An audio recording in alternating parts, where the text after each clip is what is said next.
So welcome everyone. This is the wrap-up party at the House of Blues on Saturday, July 14th. And it's been an amazing adventure with over 6,000 Mini owners across America. So when we reflect back on Mini Takes Estates, what are some of the things that we've seen and learned along the way? It's been my first Mini Takes Estates, and it's an epic journey. One unlike any other I've ever been associated with. You have owners that will go out of their way to help one another.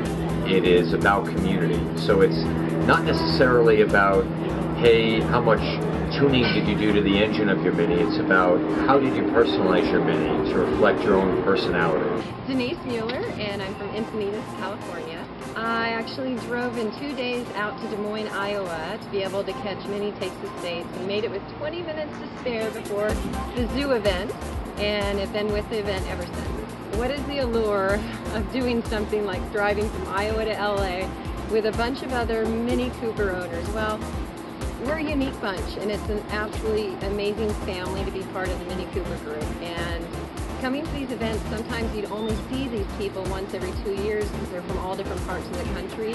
And so it's an opportunity to reassociate with them and really find out all the unique nuances about their car. And it's really good. Every car is so unique, and as mine is the car in front of me, the car behind me, and we all get to see the things we've done, and we have that thing in common. It's an instant friendship bond. It's almost like we're all part of the Mini family. Yes, my Mini's name is Diablita, which translates to the Mini She-Devil. And I actually went to an event in Las Vegas back in 2008. I didn't even have a Mini. And I went there thinking, well, I had a friend of mine with one, and I wanted to take a look at it and see if I wanted one, what I would want. And I was taking pictures of different parts of different cars and what I liked. And it was one of those aha moments. I turned around, and there was another car with this exact setup, and it was just instant, oh. Well, the favorite part of this event, as there are so many wonderful stops and events that we've done during this course, but one of the highlights is definitely going into Colorado Springs with the Olympic Training Center. I used to race bicycles, and I was on the national team about 20 years ago. And I boarded at the Olympic Training Center, and so to go back to the training center after about 20 years of not being there and coming with my Mini, and then also with my bike on the back, because I did the Michael Johnston challenge ride in Des Moines, not in Des Moines, in Lincoln, Nebraska. So it all sort of just came together, the cycling and the Mini, and basically being able to see the Olympic Training Center again. So that was really a highlight for me personally.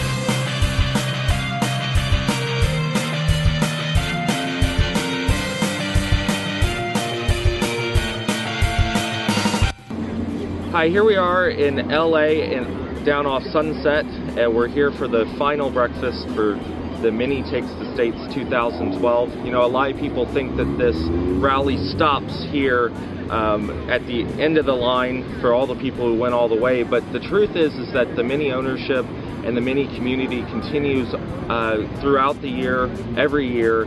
There are so many clubs around this country that if you buy a Mini, it's just like a mini version of this rally. Myself, I belong to two clubs, NorCal Minis, which is based in the East Bay, in other words, just near San Francisco.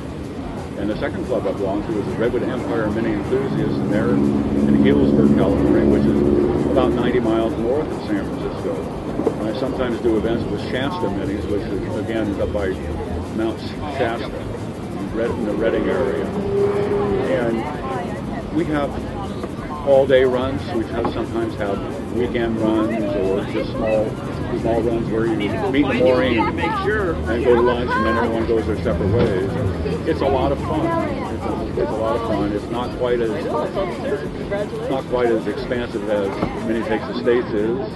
Not quite as exciting, but it's a whole lot of fun. It's been a dozen days of absolutely fabulous people, wonderful scenery, beautiful places to go, and some things that you just can't normally do under any circumstances. This is what the Mini community is like. You've got all these cars filing in behind me. You've got this big bus.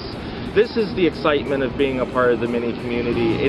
it's really not about so much the product, but a catalyst to bring people together. There are people on this trip that have reconnected with places that they haven't seen in 20 years, that brought back great memories. There's people who come to this trip just to see people that they've met since the beginning of Mini Takes the States in 2006. The next Mini Takes the States will be in 2014.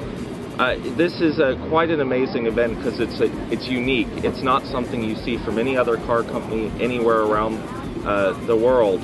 And if you live in Europe and you're watching this, you should be looking for the Mini Takes the States version, but in Europe they do a Mini United. So this is a unique brand, a unique set of people, and it really is the people who make up this community and make this so much fun. I do not own a Mini, but my buddy has one. His wife is 6'2" and is not a great fan of his Mini. So he said, Robert, you want to go with me on this road trip? This was in 2008, and it was the very first one that we left from Laguna Seca down to Santa Barbara, and that's as far as we went.